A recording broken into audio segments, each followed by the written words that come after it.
Hey guys, it's ArchieLuxury. ArchieLuxury from the ArchieLuxury channel, the Paul Pluta channel, and ArchieLuxury corporate. Guys, keep watching. Keep watching. I need the viewers. I need the viewers. I need the subs. I need it. Like, subscribe, and tell your friends. Tell your friends, whether you like them or hate them. Just tell them anyhow. ArchieLuxury on YouTube. Hey guys, it's ArchieLuxury on the Paul Pluta channel doing paid wristwatch reviews. These paid reviews keep me full-time. Without paid reviews, I would sink, absolutely sink. This is paid review 20SE53, 20SE53 for Conrad. And before we start this paid review, quick wristwatch check. Patek 5196J, manual wine Calatrava. Just absolutely elegant. Here we go here. Hello, Archie. Happy birthday. I wanted to submit a paid review. This is a follow-up to my review that you did in May 2020. Messages for the review. Hi, Paul. I wanted to send my updated collection for a review and to get more advice from the one and only Pontiff. I absolutely love my review you did in the spring and have watched it many times. Many laughs, pieces of advice, and fun.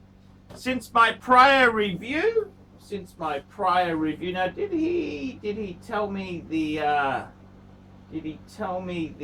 review number? If he told me the review number, I could put a link to it. Can I put a link?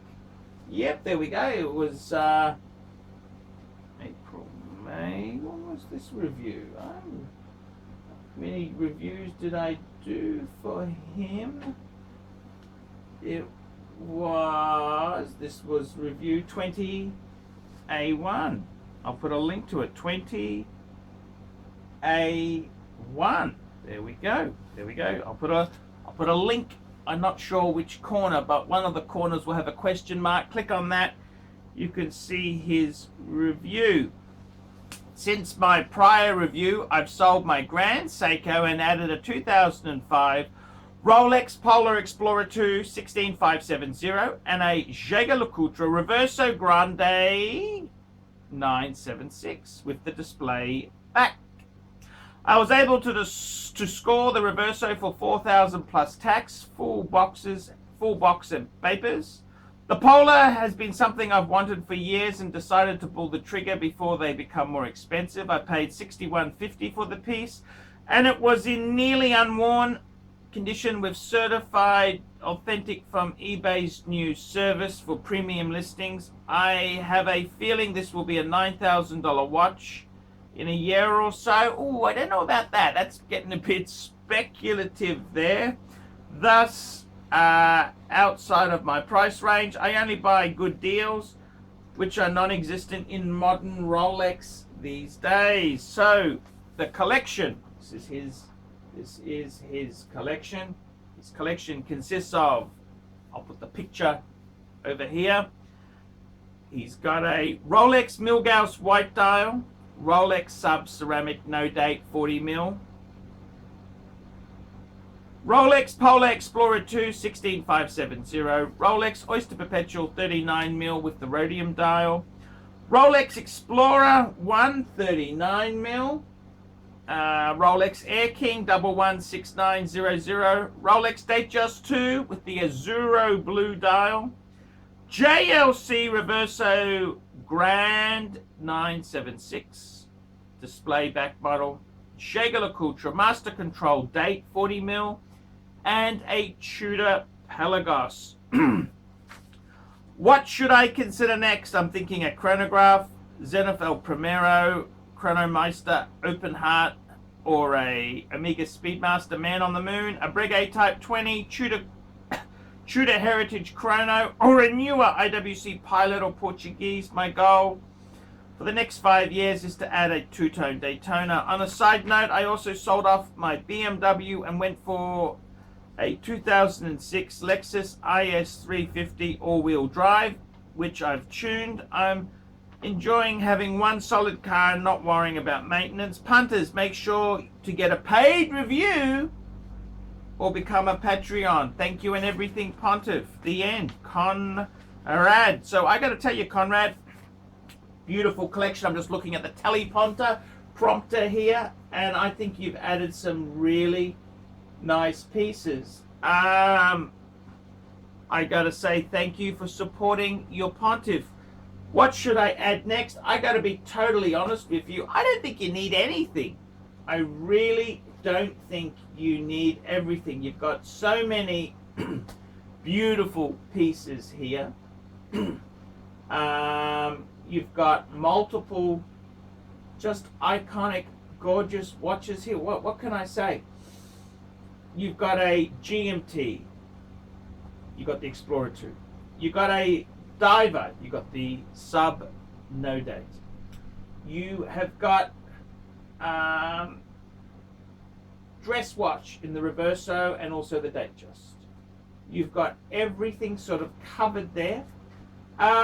Look, what I would say is, I got to be honest with you, I think your collection is beautiful. Beautiful indeed. I like it all. It really pops. I would say a chronograph would be good. What would I add? What would I add indeed there? I'd probably say for your collection, I'd add an Omega Speedmaster Man on the Moon. That would be a very good choice. I think they are amazing for what you get there, so definitely that. Would I add a Zenith, the Zenith El Primero Chronomeister Open Heart? Definitely. I would actually prefer the Zenith Open Heart to the Breguet. The Breguet is not a column wheel chronograph. We're talking Breguet Type 20. I'd rather get the Chronomeister. It's an amazing watch, and it's just a beautiful automatic chronograph. So definitely, that's where I would be going. I would say the Breguet. Look, Breguet is something you could add. It all depends on the deal, what comes up at a good price. But your collection's amazing. Let's just go through this here. So we'll do the Rolex first. You've got 7 Rolexes. The Milgauss White Dial, check, beautiful. The Rolex Sub Ceramic No Date, beautiful, check. The Rolex Explorer 2 Polar, check. The Oyster Perpetual 39mm Rhodium Dial, beautiful, check. Rolex Explorer 1 39mm, check. Air King, Rolex Air King 116900, check. And the Datejust 2 with the Azura Blue Dial, check. All those 7 pieces, absolutely gorgeous. Then we've got 2 JLCs. You've got a Reverso Grand 976, one probably the ultimate dress watch in my opinion there. Check. And you've also got the JLC Master Control Date, absolutely beautiful. You've got a Tudor Pelagos as sort of a beater, which, hey, Tudor Pelagos is a great watch indeed there. I would add, what would I add? Personally, I think I would add is an Omega Man on the Moon. Add the Man on the Moon. And I'd possibly add a Zenith, because the Zenith would show, that's a piece of horology. I'd get the Open Heart, definitely. And I would say you could basically stop. I don't think you need anything else there. That's a very big, nice collection. The Daytona, what do I think? I don't know if you really need it. I reckon if you got those two, an Omega and a Zenith, I reckon that'd be a better way to go. Nothing wrong with a two-tone Daytona, but I'd prefer to have those other two. So I think you've got a wonderful collection, great scope. I think down the track, the only thing I would add is a Patek Calatrava, probably in white gold to go with your collection there. It's all white metals. I'd add some sort of Calatrava. Then you're done. That's absolutely it. You don't need anything else. That's it. That's it. I don't think you need anything else. Very well done getting rid of the BMW. Look, let's be honest, BMWs are fun. I love watching Exotic Place. That's the Canadian guy.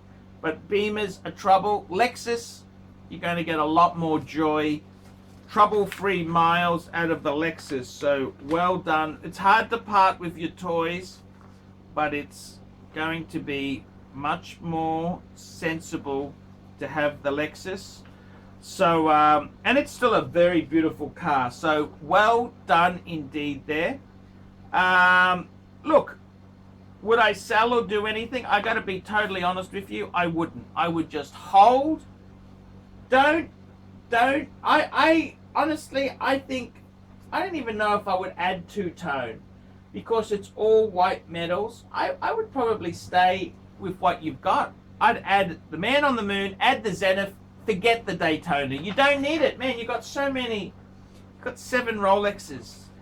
I would just be very content and happy with that. It's an amazing collection. They are beautiful. They are really cool. That's the honest advice from your Pontiff. That's I'm just telling you honestly what I would do. I'd be very content with this collection. I think it's beautiful. You've got Rolex is you've got some beautiful. I reckon that the thing I love most is you've got some really good bases covered. I like the Datejust 2. I like the Oyster Perpetual Rhodium. But then you've got the white Milgauss, which I think the white may come really forward. That's a lovely watch. I love the white. I love your Explorer 2 Polar. I had one for many, many years. Beautiful watch. Then you've got the ceramic. You've got 2 divers, relatively modern, the Pelagos and the ceramic no date. Beautiful. I actually find these no date pieces really handy, because when you got a big collection like yours, it's a real bitch to set the date on them. I actually like something that doesn't have a date. And I'm wearing my 5196 Patek, and I actually sold my Explorer 2 and put the funds towards my 5196. Do I regret it? No, I love it. I love it. So I would say with your collection there, don't sell nothing. Just steady and slow. Don't be people who build too big, they have to sell it when the crisis is hit. So I would say, well done. Thank you so much. It's beautiful collection. It's beautiful collection. Very, very, very beautiful. So well done. And yeah, I would just keep. You've got magic pieces, beautiful pieces. It's all bases covered. I'd be very happy with that. That's gorgeous. It's a gorgeous collection. Well done indeed. I'm looking at your photo. I tell you, this is just between you and me, because no one else is watching this. But when I get a photo of a collection, I'm looking at it. If I can't stop looking at it, it's enthralled me. This is what your collection's done. It's enthralled me. I love 2 JLCs. I mean, I love. I mean, look. What's on my side table here is my reverser. Okay, I love JLC. I love it. I love JLC. So you've got 2 JLCs, a reverso, and you got the master control. 2 very different, beautiful. Done. Then you've got 7 Rolex. 7 Rolex. Done. You got a Tudor as a beater. I reckon add an Omega. That's probably one of the best chronographs. Great bang per buck. I personally, looking at this photo, I can't stop looking at it. It's a beautiful collection. It just pops. It's money well spent. Your money's safe there. You haven't overpaid for nothing. Good collection. A lot of beautiful stuff. Man, it's gorgeous. I would be very happy with that collection. I'd be incredibly happy. It's beautiful. I love it. I love it. I really do love this collection. It just, it's very worthy. It's a worthy collection. I understand exactly where you're coming from. I've been there, and it's beautiful. So my advice to you: well done. Keep the watches. Don't. When you get too big, too many, then you got to sell. So just slow down. I would put the kibosh, just slow down a bit, and just, you know, that's the only advice I would give. But it's beautiful. Okay, guys, I'm your Pontiff. Thank you for watching this vid. Like, subscribe, tell your friends, put some comments below, and I will see you in the next one. And don't forget, guys, I can't survive on Google Ads. I need paid reviews. That's the only reason I can survive here, is paid reviews. Without paid reviews, I would sink. Absolutely sink.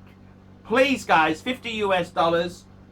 Let me do a paid review. I'll tell you what I think. I'll give you my advice. I'll give you a few pointers, give you some points, and it'll keep me full time. Otherwise, it's not going to last. I'm not going to survive if I don't have your support. See you in the next one. See you later. Hi guys, ArchieLuxury. And who do I recommend in America? In America, who do I recommend for quality pre-owned wristwatches? David SW, David SW, David SW. Go to davidsw.com. He is the best, the greatest pre-owned dealer in all of the United States of America. David SW, David SW, David SW. Hey guys, ArchieLuxury. Who do I recommend for watches in Brisbane and Sydney? Vintage Watch Co. That's correct. Vintage Watch Co. in Brisbane Arcade in Brisbane and the Strand Arcade in Sydney. Vintage Watch Co. Brisbane and Sydney. Ronnie, I've known him since the late 90s. Ronnie is a top bloke. Luke is a great guy. Vintage Watch Co. That is who I recommend in Australia. Check out Vintage Watch Co. and the guys' amazing range of watches. They also do service and repairs.